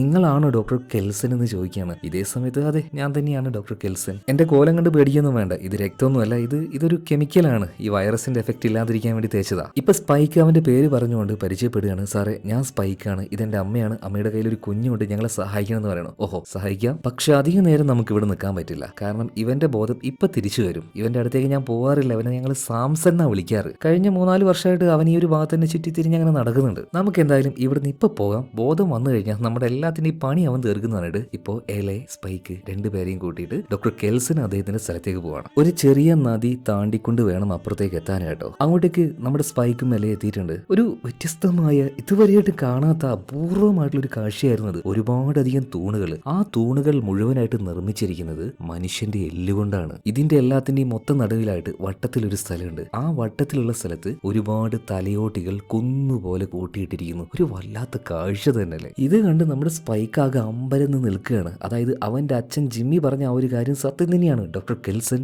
നോട്ട് എ നോർമൽ മാൻ. എന്താണ് ഇവിടെ ഇയാൾ ചെയ്യുന്നത്? ഇതൊക്കെ അറിയുന്നതിന് മുന്നേ നമ്മുടെ ചാനൽ ഒന്ന് സബ്സ്ക്രൈബ് ചെയ്യാൻ പറ്റും നിങ്ങൾക്ക്. വീഡിയോ കൂടെ ഒന്ന് ലൈക്ക് ചെയ്താൽ സന്തോഷമായി. അപ്പോ കഥയിലേക്ക് തിരിച്ചു വരാം. അപ്പോ നമ്മൾ എവിടെയായിരുന്നു പറഞ്ഞു നിർത്തിയത്? ഈ തലയോട്ടികൾ, ഈ എല്ലുകൾ, ഇതെന്താണ് വ്യത്യസ്തമായ ഈ നിർമ്മിതി? ഇതെന്തിനു വേണ്ടിയാണ്? ഇതെല്ലാം കണ്ട് അത്ഭുതപ്പെട്ട് നിൽക്കുന്ന നമ്മുടെ സ്പൈക്കിനോടും എലയോടും അതെന്താണെന്ന് ഡോക്ടർ കെൽസൺ പറഞ്ഞു കൊടുക്കുകയാണ്. ഈ തലയോട്ടികൾക്കൊക്കെ ഒരു നാൾ ജീവൻ ഉണ്ടായിരുന്നു. ആ തലയോട്ടിയുടെ കണ്ണിന്റെ ആ ഒരു കുഴി കണ്ടോ? ഒരു നാളിൽ ആ കുഴികളിൽ കണ്ണുകൾ ഉണ്ടായിരുന്നു. താഴെ കാണുന്ന ആ താടിയല്ലുകൾ, അത് നിങ്ങൾ കണ്ടോ? ഒരു നാൾ അതെല്ലാം സംസാരിക്കുമായിരുന്നു. സോ ഈ നിർമ്മിച്ചിരിക്കുന്നത് അവരുടെ ഓർമ്മകളാണ്. അവരുടെ ഓർമ്മകൾ ഉറങ്ങുന്ന ഒരു അമ്പലമാണിത്. ഈ ലോകത്തിലെ ഏറ്റവും വലിയ യാഥാർത്ഥ്യം, ഒരാൾ ജനിച്ചു കഴിഞ്ഞാൽ പൂർണ്ണമായിട്ടും ഒരു നാൾ മരിച്ചിരിക്കും. ഈ കഥ കേൾക്കുന്ന നിങ്ങൾ തന്നെ ഒന്ന് ആലോചിച്ച് നോക്കിയേ. ഈ പറയുന്ന ഞാനും നിങ്ങളും ഒരു നാൾ ഇതുപോലെ ആവില്ലേ? നമ്മുടെ സ്പൈക്കിന്റെ അച്ഛൻ ജിമ്മി എല്ലാം പേടിച്ചതുപോലെ ഈ ഡോക്ടർ കെൽസൺ ഒരു ഭ്രാന്തനായിട്ടുള്ള, അല്ലെങ്കിൽ എക്സ്ട്രീംലി സൈക്കോ ആയിട്ടുള്ള ഒരു മനുഷ്യനൊന്നുമല്ല. ഇയാൾക്ക് ഇഷ്ടമുള്ള കാര്യങ്ങൾ ഇവിടെ ചെയ്യുന്നു. മരിച്ച ആൾക്കാരുടെ ദേഹം മുഴുവൻ കത്തിച്ച് അത് വെറും എല്ലുകളാക്കി അവരുടെ ഒരു സ്മാരകം പോലെ ഇവിടെ സൂക്ഷിക്കുന്നു. പുറത്തുനിന്ന് ഒരാൾ കാണുമ്പോൾ എന്തായാലും ഭയന്നു പോകും. കാരണം തലയോട്ടികളുടെ ഒരു മലകിനെ നേരിട്ട് കാണുമ്പോൾ ഏത് മനുഷ്യനാ പേടിക്കാതിരിക്കുക? അതുകൊണ്ട് തന്നെ ഇന്നേ വരെ ഈ ഡോക്ടർ കെൽസന്റെ അടുത്തേക്ക് ഒരാൾ വന്നിട്ടില്ല. മാത്രമല്ല, നേരത്തെ കണ്ട ആ ഒരു വലിയ ആൽഫ ഉണ്ടല്ലോ, സാംസൺ, അവന്റെ കയ്യിലായിരുന്നല്ലോ എറിക്കിന്റെ തലയോട്ടി ഉണ്ടായിരുന്നത്. ആ തലയോട്ടി ഇപ്പോഴും നമ്മുടെ കെൽസന്റെ കയ്യിലുണ്ട്. അപ്പോ ഇത് ആരാണെന്ന് ചോദിച്ചപ്പോൾ നമ്മുടെ സ്പൈക്ക് പറയണ, അറിയാം, ഞങ്ങളുടെ ജീവൻ രക്ഷിച്ച ഒരു പട്ടാളക്കാരനായിരുന്നു. എന്തായാലും ഇദ്ദേഹത്തിന് വേണ്ടി നമുക്ക് ഇവിടെ ഒരു സ്ഥലം ഉണ്ടാക്കാന്ന് പറഞ്ഞിട്ട് ആ ഒരു എന്താ പറയാ, തലയിൽ മജ്ജയും മാംസമൊക്കെ ഉണ്ടാവുമല്ലോ, അത് കളയാനായിട്ട് ഒരു പ്രത്യേകതരം കത്തിക്കുന്ന മിഷയും തന്നെ ഈ ഒരു ഡോക്ടർ കെൽസൺ ഉണ്ട്. അവിടെ വെച്ച് കത്തിച്ച് ഒരു വെറും തലയോട്ടി മാത്രമാക്കി മാറ്റിയെടുക്കുകയാണ് അതിന്. എന്നിട്ട് ആ തലയോട്ടിക്ക് പറ്റിയൊരു ലൊക്കേഷൻ, അല്ലെങ്കിൽ അതിനെ വെക്കാൻ പറ്റിയൊരു സ്ഥലം നീ തന്നെ കണ്ടുപിടിച്ചോ എന്ന് ഡോക്ടർ കെൽസൺ ഇപ്പോൾ സ്പൈക്കിനോട് പറയണം. ഈ സമയത്തെല്ലാം ആ ഒരു സോംബിക്കുണ്ടായ സോംബി കുഞ്ഞുണ്ടല്ലോ, അത് സോംബി കുഞ്ഞൊന്നുമല്ല, അതിന് രോഗമില്ലെന്നാ തോന്നുന്നത്. അതിന് വളരെ സ്നേഹത്തോടു കൂടെ നമ്മുടെ അവളങ്ങനെ താലോലിച്ച് നടക്കുകയാണ്. ഇത് കണ്ടപ്പോ കെൽസൺ ചോദിക്കുന്നുണ്ട്, അതേതാ ഒരു കുഞ്ഞ്, നിന്റെ അനിയനാണോ? അപ്പൊ സ്പൈക്ക് കാര്യങ്ങൾ പറയണേ, അല്ല, ഒരു സോംബി ആയിട്ടുള്ള സ്ത്രീ പ്രസവിച്ചതാണ്, എന്നാൽ ആ ഒരു കുഞ്ഞിന് രോഗബാധിത ഇല്ലാന്നാ തോന്നുന്നത്. അപ്പോ ഈ കെൽസൺ ചോദിക്കണം, ആ ഒരു കുഞ്ഞിനെ രക്ഷപ്പെടുത്താനാണോ നിങ്ങൾ ഇങ്ങോട്ടേക്ക് വന്നത്? എന്നാൽ സ്പൈക്ക് പറയുന്നത് അങ്ങനെയല്ല. അല്ല, ഞാൻ ഇങ്ങോട്ടേക്ക് വന്നത് എന്റെ അമ്മയെ രക്ഷപ്പെടുത്താനാണ്. എന്റെ അമ്മയ്ക്ക് എന്തോ അസുഖമുണ്ട്, ഡോക്ടർ ഒന്ന് സഹായിക്കുമെന്ന് ചോദിക്കുകയാണ്. നോക്കാലോ എന്ന് ഡോക്ടർ കെൽസൺ പറയാണ്. എന്നാൽ ടെസ്റ്റ് ചെയ്യാനായിട്ട് ഇവിടെ ഉപകരണങ്ങളൊന്നും ഇല്ലല്ലോ, അതുകൊണ്ട് കൈകൾ കൊണ്ട് തന്നെ ഡോക്ടർ കെൽസൺ ഇവരെ, അതായത് എലയെ പരിശോധിക്കുകയാണ്. എലയുടെ സമ്മതത്തോടു കൂടി തന്നെ അവരുടെ ശരീരത്തിന്റെ പല ഭാഗത്ത് തൊട്ട് നോക്കുകയാണ് കേട്ടോ. അങ്ങനെ സങ്കടകരമായിട്ടുള്ള ആ ഒരു കാര്യം ഡോക്ടർ കെൽസൺ ഇപ്പോൾ നമ്മുടെ സ്പൈക്കിനോടും എലയോടും പറയാണ്. അതായത് പരിശോധിച്ച് നോക്കാൻ എന്റെ കയ്യിൽ ഒന്നുമില്ല, എന്നാലും സാധ്യതകൾ വെച്ച് നിന്റെ അമ്മയ്ക്ക് ക്യാൻസർ ആണെന്നാണ് തോന്നുന്നത്. എന്നാൽ അതെന്താണെന്നും അറിയാനുള്ള വിവരമൊന്നും നമ്മുടെ സ്പൈക്കിനില്ല. എന്നാൽ ഈ ഒരു കാര്യം നേരത്തെ തന്നെ എലയ്ക്ക് അറിയായിരുന്നു. ഡോക്ടറിന്റെ ആ ഒരു ഭാവവും അതുപോലെ തന്നെ അദ്ദേഹത്തിന്റെ ആ ഒരു സങ്കടം എല്ലാം കണ്ടപ്പോൾ സ്പൈക്ക് ചോദിക്കണം, അപ്പൊ ഒരിക്കലും എന്റെ അമ്മയെ രക്ഷപ്പെടുത്താൻ കഴിയില്ലേ? ഒരിക്കലും കഴിയില്ല, അതിനുള്ളതൊന്നും ഇവിടെ ഇല്ല, നമ്മുടെ അടുത്ത് ഇല്ല എന്ന് പറയാണ്. ഇത് കേട്ടതിൽ പിന്നെ നമ്മുടെ സ്പൈക്കിന് ആകെ ഒരുമാതിരി മാനസികം പോലെ ആവുകയാണ്. എന്ത്, അപ്പൊ എന്റെ അമ്മ പോവോ? എന്റെ അമ്മയെ രക്ഷപ്പെടുത്താൻ പറ്റില്ലേ? ഇവിടെ പഴയ ഹോസ്പിറ്റൽ കുറെ ഇല്ലേ? ഞാൻ അവിടെ പോയിട്ട് എന്റെ അമ്മയ്ക്ക് വേണമെങ്കിൽ എന്ത് വേണമെങ്കിലും കൊണ്ടുവരാൻ ഡോക്ടറെ, എന്ത് വേണമെങ്കിലും ചെയ്യാൻ ഡോക്ടറെ. എന്റെ അമ്മയ്ക്ക് ഒരുപാട് വേദന എടുക്കില്ലേ? അമ്മയെ രക്ഷപ്പെടുത്താൻ പറ്റില്ലേ എന്നൊക്കെ ഭയങ്കര സങ്കടത്തോടെ ചോദിക്കുമ്പോൾ ഇപ്പൊ എല പറയാണ്, മോനെ, ഈ വേദനയൊക്കെ തുടങ്ങിയിട്ട് ഒരുപാട് നാളായി മോനെ, അമ്മ ഒരുപാട് സഹിക്കുന്നുണ്ട് മോനെ, അമ്മയ്ക്ക് വയ്യടാ. അതുപോലെ തന്നെ ഡോക്ടർ കെൽസനും സ്പൈക്കിനോട് പറയുന്നുണ്ട്, ഈ വേദന തിന്നിങ്ങനെ ജീവിക്കുന്നതിനേക്കാൾ നല്ലത് ഇതൊന്നൊരു മോചനം കൊടുക്കുന്നതല്ലേ ഏറ്റവും നല്ലത്. എലയും അത് ആഗ്രഹിക്കുന്നുണ്ടായിരുന്നു. കാരണം ഒരു മനുഷ്യന് താങ്ങാൻ കഴിയുന്നതിലും വേദന അതിങ്ങനെ താങ്ങി ജീവിക്കുന്നതിനാണ്, ഒരിക്കലും രക്ഷപ്പെടില്ല. എന്താണ് ഡോക്ടർ പറഞ്ഞതെന്ന് എലയ്ക്ക് മനസ്സിലായി. എന്നത് മനസ്സിലാക്കാനുള്ള കഴിവ് നമ്മുടെ സ്പൈക്കിനില്ലായിരുന്നു. എന്തായാലും അവൻ അതിന് സമ്മതിക്കൂല. ഇപ്പൊ എല സ്പൈക്കിനെ കെട്ടിപ്പിടിച്ച് അവസാനമായിട്ട് അവനൊന്ന് താലോലിക്കുകയാണ്. സ്പൈക്കും ഭയങ്കര ഭയങ്കരമായിട്ട് സങ്കടപ്പെട്ട് കരയാണ് കേട്ടോ. അതുപോലെ തന്നെ ഡോക്ടർ കെൽസൺ അദ്ദേഹത്തിന്റെ കയ്യിലുണ്ടായിരുന്ന ആ ഒരു മയക്കു സൂചി അവന്റെ ദേഹത്തേക്ക് വിടുകയാണ്. അവനൊന്ന് തളർത്തി ഇരുത്താൻ വേണ്ടിയിട്ട് എലയുടെ സമ്മതത്തോടു കൂടി തന്നെയാണ് കേട്ടോ ചെയ്യുന്നത്. അങ്ങനെ തളർന്നിരിക്കുന്ന സ്വന്തം മകനെ അവസാനമായിട്ട് എലയൊന്ന് താലോലിക്കുകയാണ്. ഇനി ഒരിക്കലും ഇതിന് പറ്റില്ലല്ലോ. അങ്ങനെ അവസാനമായി മകന് ആ ഒരു ചുംബനം കൊടുത്തുകൊണ്ട് എല അവിടുന്ന് പതിയെ പതിയെ നടന്ന് നീങ്ങുകയാണ്. ആ നേരത്തെല്ലാം വളരെ വ്യത്യസ്തമായിട്ടുള്ള ചില ഇലൂഷൻസ് നമ്മുടെ സ്പൈക്കിന് വന്നു പോകുന്നുണ്ട്. അതുപോലെ അധികം വൈകാതെ തന്നെ ഡോക്ടർ കെൽസൺ അതുമായിട്ട് തിരിച്ചു വരികയാണ്. അതായത് എല മരിച്ചു കഴിഞ്ഞു. അവരുടെ ആ ഒരു തലയോട്ടിയുമായിട്ടാണ് വരുന്നത്. ആ തലയോട്ടി ഇപ്പോൾ സ്പൈക്കിന്റെ കയ്യിൽ ഡോക്ടർ കെൽസൺ കൊടുത്തിട്ട് പറയാണ്, ഈ തലയോട്ടി കൂമ്പാരത്തിൽ നിന്റെ അമ്മയ്ക്ക് കൊടുക്കാൻ പറ്റുന്ന ഒരു സ്ഥാനം നീ തന്നെ തിരഞ്ഞെടുത്തു എന്ന് പറയാണ്. കാര്യങ്ങളൊക്കെ ഒരു പരിധി വരെ നമ്മുടെ സ്പൈക്ക് മനസ്സിലാക്കി. അമ്മയ്ക്ക് ഏറ്റവും ഉത്തമമായത് ആ ഒരു മരണം തന്നെയായിരുന്നു. പിന്നീട് അവൻ ആ ഒരു തലയോട്ടിയുമായിട്ട് തലയോട്ടി മലയുടെ മുകളിലേക്ക് കയറുകയാണ്. അതിന്റെ ഏറ്റവും ടോപ്പിൽ തന്നെ ആ തല അവൻ വെക്കുന്നുണ്ട്. ചില റിയാലിറ്റി അങ്ങനെയാണ്, മനസ്സിലാക്കാനും അക്സെപ്റ്റ് ചെയ്യാനും ബുദ്ധിമുട്ടാണെങ്കിലും അത് മനസ്സിലാക്കിയേ മതിയാകൂ. അങ്ങനെ പിറ്റേ ദിവസം രാവിലെ വളരെ ഭയത്തോട് കൂടിയിട്ട് ഇപ്പൊ ഡോക്ടർ കെൽസൺ സ്പൈക്കിനെയും കൂട്ടിയിട്ട് വേഗം തന്നെ അവിടെ ഉണ്ടായിരുന്ന ഒരു പെട്ടിയുടെ ഉള്ളിലേക്ക് കയറി ഒളിച്ച് അതിന്റെ ആ ഒരു ഡോറ് ക്ലോസ് ചെയ്യാണ്. കാരണം ഇന്നലെ മയക്കുമരുന്ന് കൊടുത്ത് ശാന്തനാക്കിയ ആ ഒരു ആൽഫ സാംസൺ വന്നിരിക്കുകയാണ്. എന്നിട്ട് ആ ഒരു കഥകിലിട്ട് അടിക്കാൻ തുടങ്ങി കേട്ടോ. തുറക്കാൻ പറ്റാത്തതിന്റെ ആ ഒരു കലിപ്പിൽ അവൻ കിടന്ന് അലറുകയാണ്. പെട്ടെന്ന് അവന്റെ ആ ഒരു ശബ്ദം ഇല്ലാതായി. ഇപ്പോൾ ഡോക്ടർ കെൽസനും അതുപോലെ തന്നെ നമ്മുടെ സ്പൈക്കിന് ഒരു ആശ്വാസമായി. അവന്റെ കയ്യിൽ ആ ഒരു കുഞ്ഞുണ്ട് കേട്ടോ. എന്നാൽ പോയ ആ ഒരു ആൽഫ മറ്റൊരു ഭാഗത്ത് ഇടിച്ച് തൊളയുണ്ടാക്കി അതിലൂടെ ഡോക്ടർ കെൽസനെ വലിച്ചെടുക്കുകയാണ്. എങ്ങനെ പിടിക്കാന്നറിയാലോ, തലയിലാണ് പിടിക്കുക. എന്നിട്ട് ആ ഒരു എല്ല് വലിച്ചെടുക്കുകയാണ് ചെയ്യുക. ഏകദേശം ഡോക്ടർ കെൽസന്റെ കാര്യത്തിൽ ഒരു തീരുമാനമാകാനായി. എന്നാൽ ആ സമയത്ത് സ്പൈക്ക് ഒരു കാര്യം ചെയ്യണം. ആ മരുന്നെടുത്ത് ഈ ഒരു ആൽഫയുടെ കയ്യിൽ കുത്തി വെക്കണം. സ്പോട്ടിൽ തന്നെ അവന്റെ ബോധം പോകുന്നുണ്ട്. ഇപ്പൊ ഡോക്ടർ കെൽസൺ പറയാണ്, ജീവൻ രക്ഷിച്ചതിന് നന്ദി മോനെ. അതുപോലെ തന്നെ ഇനി നീ ഇവിടെ നിൽക്കാൻ പാടില്ല, കുഞ്ഞിനെയും കൂട്ടി വീട്ടിലേക്ക് പോയിക്കെന്ന് പറയണം. ശരി എന്ന് പറഞ്ഞിട്ട് സ്പൈക്ക് ആ ഒരു കുഞ്ഞിനെ എടുത്തുകൊണ്ട് നേരെ ദ്വീപിലേക്ക് പോവാണ്. ദ്വീപിലേക്ക് പോകാനുള്ള വഴിയൊക്കെ നല്ല എന്താ പറയാ, വെള്ളമൊക്കെ താന്ന് നല്ല ക്ലിയർ ആയിട്ട് കാണുന്നുണ്ട്. ആ ഒരു കുഞ്ഞിനെ ഗേറ്റിന്റെ അവിടെ വെച്ച് അവൻ അങ്ങോട്ട് പോയില്ല കേട്ടോ. തിരിച്ചു നടക്കുകയാണ് കരയിലേക്ക് തന്നെ. ആ കുഞ്ഞിനെ പിന്നീട് ഗേറ്റ് കീപ്പർ ആയിട്ടുള്ള നമ്മുടെ ജെനിക്ക് കിട്ടുന്നുണ്ട്. ജെനി നേരെ ആ ഒരു കുഞ്ഞിനെ നമ്മുടെ ജിമ്മിയുടെ അടുത്തേക്ക് കൊണ്ടാക്കി കൊടുക്കുകയാണ്. അതിൽ ഒരു കത്തുണ്ടായിരുന്നു. ആ കത്തിൽ അവൻ പറയുന്നത്, ഞാൻ ഇനി ഈ ഒരു ദ്വീപിലേക്കില്ല, സമയമാകുമ്പോൾ തിരിച്ചു വന്നോളാം, എനിക്ക് ഒരുപാട് ദൂരം നടക്കണം. പിന്നെ അച്ഛൻ പറഞ്ഞ ആ ഒരു ഡോക്ടർ കെൽസൺ അദ്ദേഹം ഒരു ഭ്രാന്തനൊന്നുമല്ല. അദ്ദേഹം കാരണം കുറെ കാര്യങ്ങൾ മനസ്സിലാക്കാൻ പറ്റി. എനിക്ക് ജീവിതത്തിനോടുള്ള ആ ഒരു കാഴ്ചപ്പാടൊക്കെ ഞാൻ ഇനി മാറ്റാൻ പോവുകയാണ്. അതുപോലെ ഈ കുട്ടി ഇതൊരു പെൺകുഞ്ഞാണ്, ദയവ് ചെയ്ത് ഇവളോട് കരുണ കാണിക്കണം, ഇവളെ സ്വീകരിക്കണം. ഇവളുടെ പേര് ഐല എന്ന് തന്നെയാണ്. സോ ആ ഒരു കത്ത് കിട്ടിയ പാട് തന്നെ ജേമി ഇപ്പൊ അവിടെ നിന്ന് എഴുന്നേറ്റ് ഓട്ടുകയാണ് കേട്ടോ. എന്നാൽ അപ്പോഴേക്കും ആ ഒരു വഴിയെല്ലാം വെള്ളത്തിൽ മുങ്ങി പോയിട്ടുണ്ടായിരുന്നു. തന്റെ മകനെ ആലോചിച്ച് ഉറക്കനെ നിലവിളിക്കുകയാണ്. എന്നാൽ നമ്മുടെ സ്പൈക്കിന് ഇപ്പൊ കാണിക്കുന്നുണ്ട് കേട്ടോ, ഒരു കൂസലും ഇല്ലാതെ സൂംബികൾ വിളയാടുന്ന മെയിൻലാൻഡിലൂടെ വളരെ സുഖമായിട്ട് നടക്കുകയാണ്. ഒരു മീനിനെ എല്ലാം പിടിച്ച് അതിനങ്ങനെ ഗ്രില്ല് ചെയ്ത് കഴിക്കുമ്പോൾ ദാണ്ടെ വരുന്നു ഒരു സൂംബി. ഒരു ഭയം പോലും കാണിക്കാതെ അതിനവൻ എഴുതി വീഴ്ത്തുകയാണ്. അധികം വൈകിയില്ല, വീണ്ടും അതാ ഒരുപാടെണ്ണം വരുന്നു. ഒട്ടും ഭയക്കാതെ തന്നെ അവന്റെ ആയുധങ്ങൾ എടുത്ത് അവിടുന്ന് ഓടുകയാണ്. എന്നാൽ ഒരു സ്ഥലത്തെത്തിയപ്പോൾ കല്ലുകൊണ്ടുണ്ടാക്കിയ വലിയൊരു മറവ് കാണാണ്. അതിന്റെ അപ്പുറത്തേക്ക് അവന് പോകാൻ കഴിയുന്നില്ല. ആ നേരത്തെ പെട്ടെന്ന് മുകളിൽ നിന്നും വെള്ളം മുടിയുള്ള ഒരാള് അവനോട് ചോദിക്കുകയാണ്, ചെക്കാൻ നിന്റെ അമ്പയത്ത് കൊള്ളാൻ കേട്ടോ, എനിക്ക് ഇഷ്ടപ്പെട്ടു, പക്ഷേ കുറെ ആൾക്കാരും കൂടെ വരുന്നുണ്ട്, നിന്നെ കൊണ്ട് കൂട്ടിയാൽ കൂടൂല, അപ്പൊ ഞാനും എന്റെ ടീമും കൂടെ ഇറങ്ങുന്നതിൽ പ്രശ്നമുണ്ടോ? ആയിക്കോട്ടെ എന്ന് നമ്മുടെ സ്പൈക്ക് പറയണം. പിന്നെ അവിടെ നടന്നത് അത് കാണിക്കാൻ പറ്റില്ല. അത് മാത്രം നിങ്ങൾ എന്നോട് ചോദിക്കരുത്, അത്രയും വയലന്റ് ആണ്. ഇപ്പൊ വന്നവനുണ്ടല്ലോ, അവന്റെ കുറച്ച് കൂട്ടാളികളാണ്. അവനെ പോലെ തന്നെ ഒരുമാതിരി സൈക്കോകള്, സൂംബികളൊന്നും ഒന്നുമല്ല. എല്ലാത്തിനെയും കൊല്ലുന്നത് കണ്ടാൽ തന്നെ തോന്നും ഇവന്മാരാണോ ശരിക്കും സൂംബികൾ. ഇത് എല്ലാ സൂംബികളെയും അങ്ങനെ കൊന്ന് കൊലവിളിച്ചതിന് ശേഷം ഇപ്പോ ഈ ചെറുക്കൻ താഴേക്ക് ഇറങ്ങി വരികയാണ്. എന്നിട്ട് അവന് കൈ കൊടുത്ത് എന്റെ പേര് ജിമ്മി എന്ന് പറയാണ്. സോ ഇവിടെയാണ് നിങ്ങളൊരു കാര്യം മനസ്സിലാക്കേണ്ടത്. സിനിമയുടെ ആരംഭത്തിൽ കണ്ട ആ ഒരു ചെറിയ ചെറുക്കൻ അത് മറ്റാരുമല്ല, ഈ കാണുന്ന ഭ്രാന്തനാണ്. അവന്റെ കഴുത്തിൽ കാണുന്ന ഒരു കുരിശ് കണ്ടോ, അത് അവന്റെ അച്ഛൻ കൊടുത്തതാണ്. അപ്പോ സ്പൈക്കിന്റെ അച്ഛൻ ആരാന്ന് ചോദിച്ചാൽ അത് ഏതോ ഒരാള്. തുടക്കത്തിൽ കണ്ട ആ ഒരു പയ്യനൊന്നുമല്ല. അവന്റെ പേര് നിങ്ങൾ ശ്രദ്ധിച്ചാൽ മതി, ജേമി എന്നാണ്. ശരിക്കുള്ള ജിമ്മി ഇവൻ തന്നെയാണ്. കഴുത്തിൽ കിടക്കുന്ന ഒരു കൊന്തമാല കണ്ടോ, അതായത് ഈ മെയിൻലാൻഡിലെ സൂംബി ഹണ്ടിങ് ടീം തന്നെയാണ് ഈ ജിമ്മിക്ക് ഇപ്പോൾ ഉള്ളത്. സോ ആ ഒരു കൂട്ടത്തിൽ നീ ചേരുന്നോന്ന് സ്പൈക്കിനോട് ചോദിക്കുന്നുണ്ട്. കണ്ണും പൂട്ടി സ്പൈക്ക് കൈ കൊടുക്കുകയാണ്. അതുപോലെ തീർച്ചയായിട്ടും ഈ സിനിമയ്ക്ക് മറ്റൊരു ഭാഗം കൂടെ വരാനുണ്ട്. പിന്നെ വേറൊരു കാര്യം, ഈ സിനിമ ഒരു സിനിമ ഫ്രാഞ്ചൈസിയിലെ 3ാമത്തെ ഭാഗമാണ്. എന്നാൽ ഈ കഥ മനസ്സിലാക്കാനായിട്ട് ബാക്കിയുള്ള 2 സിനിമ കാണണമെന്ന് ഒരാവശ്യമില്ല. പക്ഷേ 4ാമതൊന്നും ഇറങ്ങുന്ന സമയത്ത് അത് മനസ്സിലാകണമെങ്കിൽ ഈ സിനിമ കണ്ടേ മതിയാവുള്ളൂ. എന്തായാലും നിങ്ങൾ ഈ കഥ കേട്ട് കഴിഞ്ഞല്ലോ. അപ്പൊ 4ാം ഭാഗം ഇറങ്ങുമ്പോൾ ധൈര്യമായിട്ട് തന്നെ കാണാം. സോ മറ്റൊരു വീഡിയോ ആയിട്ട് നമുക്ക് വീണ്ടും കാണാം. Okay, by.